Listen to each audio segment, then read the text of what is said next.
Talagang masarap at mahirap din ang pagiging politiko or sikat o pinag-uusapan. Kaya ko po nababanggit ito. Itong si Congressman Erwin Tulfo, na naunang nabanggit na rin natin sa isang topic natin na naipaliwanag natin kung ano yung mga issue. Pero ngayon, ang tanong natin, dahil bagong taon na, sasagutin kaya o sasagot kaya, magpapaliwanag kaya si Congressman Erwin Tulfo dito sa mga isyong ipinupukol sa kanya? Alam niyo kung bakit? Hindi ho biro yung issue eh. Identity, yung kanyang pagkatao. Sino nga ba si Congressman Tulfo? Paano nga ba siya naging American citizen? Kasi nagkaroon siya ng pasaporte. Na-renew pa yung passport. Ibig sabihin, hindi ka magkakaroon ng US passport kung hindi ka naging American citizen. Tapos na nga ba yung isyong yan? Eh, lumalabas po sa ngayon, tila hindi pa.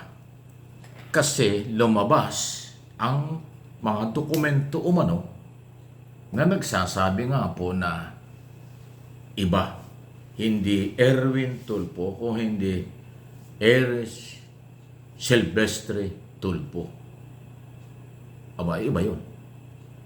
Ibig sabihin ay may ganyang isyong dapat ipaliwanag. Mahalaga po na ito ay sagutin at ipaliwanag para malaman ng tao kung ang totoo. Unang-una, siya ay official candidate ni Pangulong Marcos.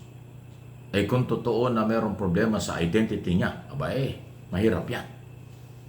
Pangalawa, siya po ay congressman ngayon. Pangatlo, siya nga ay kandidatong senador at number 1 sa mga survey. Abay kung meron siyang ginawang mali, inulit ka, kung meron siyang ginawang mali, hindi naman mga Pilipino at Philippine government ang naging biktima ron. Ang biktima ron, kung totoong minali ang ay kanyang pangalan o identity, ay US government at US embassy. Di ba? Kasi nagkaroon siya ng passport ng US government. Kung kinansila niya o hindi na siya American citizen o wala na siyang kaugnayan sa American government, okay lang yon. Dahil siya ay Pilipino na. Kaya nga siya naging congressman. Hindi ka magiging congressman ng party list o district congressman, lalo na yung party list yung kanya, kung hindi ka Filipino citizen. Dahil nire-required ng batas ang mga nagiging government official, opposition, administration, dapat nasa tamang edad, dapat registered voters, ibig sabihin dapat Pilipino. Kasi hindi ka marirehistro kung hindi ka Pilipino. So registered voter siya, nakaboto siya, nahalal ang kanyang party list, naging congressman. So tapos na yun. Ibig sabihin, Pilipino siya. Walang duda na hindi Pilipino, talagang 100% Pilipino. Sa ngayon, si Congressman Tulfo. Pero kung yung pinag-usapan ay nakaraan, aba bahala na ang American government kung magrereklamo sila o hindi. Kung talagang minali yung identity o pangalan. Yun po yun. Hindi Pilipino ang may problema diyan. Kasi Pilipino siya ngayon. Nakuha nyo? Hindi po ako spokesman ni Erwin Tulfo dahil siya ay isang ring broadcaster na katulad ko. Kung hindi, yun lang pong akin lilinaw dito, yun yung issue. Kaya nga, doon sa unang video sinabi ko, abay siya lang ang dapat magpaliwanag nito dahil kanyang pagkatao ito, kanyang pangalan. Walang ibang pwedeng magpaliwanag nito kung hindi siya lang. Kaya nga ang tanong natin, dahil ngayon ay bagong taon na, 2025 na, issue ito sa nakaraang taon sa kanya, at iilang buwan na lang, eleksyon na, mahigit na lang isang buwan, kampanya na, kasi sa February 12, ang opisyal na pangangampanya ng mga national candidate, party list congressman at mga senador. Si Erwin Tulfo sa lahat ng mga survey nangunguna. Hindi lang dahil siya ay opisyal na kandidato ni Pangulong Marcos. Kung hindi, dahil nga sikat yung mga Tulfo o kilala yung mga Tulfo. Yun ho yung naging issue. Pero ngayon, hindi ho nawawala lalo na ho sa social media, maraming bumabatikos, maraming nagtatanong. Ako, hindi ako bumabatikos.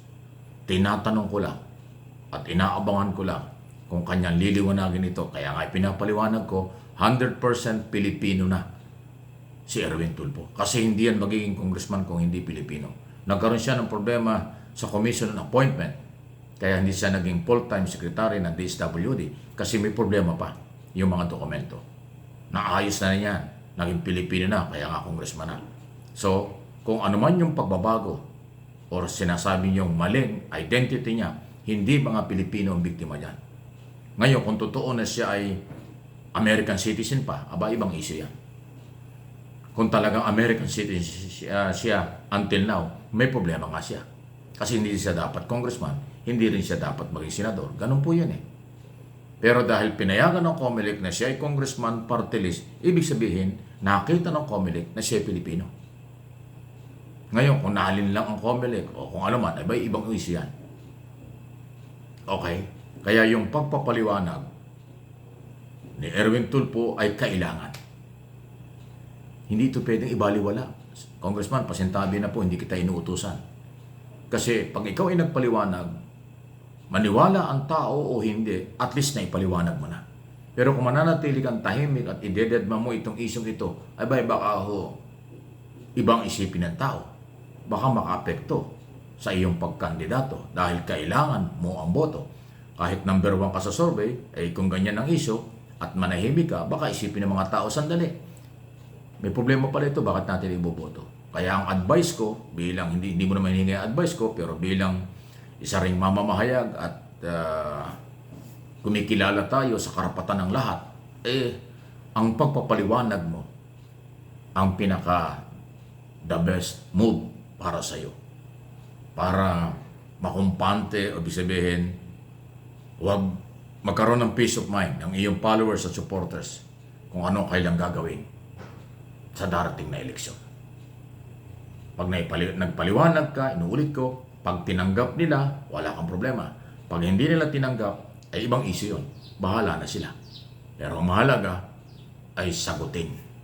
Talaga bang na-fake or iba ang identity mo sa Amerika? Kaya ka naging American citizen, kaya ka nagkaroon ng passport ng Amerika, American government, before na bumalik ka sa pagiging Pilipino. Yun lang naman eh. Wala naman masyadong malaking issue yan. Mahalaga lang sagutin at ipaliwanag. Mahalaga lang malaman ng tao para magkaroon ng idea. Kasi mukhang sa tingin ko itong mga vloggers, yung mga tumatalakay dito, hindi ito titigilan eh. Hanggang sa eleksyon, baka uminit ngayong taong ito dahil next month kampanya na. Dadalahin, hahatakin, at gagawing easy ang laban sa iyo.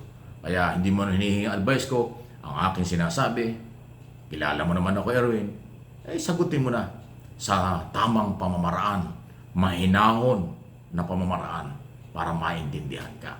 Please like and share, lalo na yung mga Tulfo, followers, subscribers, at mga viewers nyo. Tulungan din nyo kung paliwanag ito. Inuulit ko, hindi ako spokesman ng mga Tulfo at ni Erwin Tulfo. Sinasabi ko lang kung ano ang dapat gawin. Hindi naman siguro masamang magsabi ng mag-advise tayo.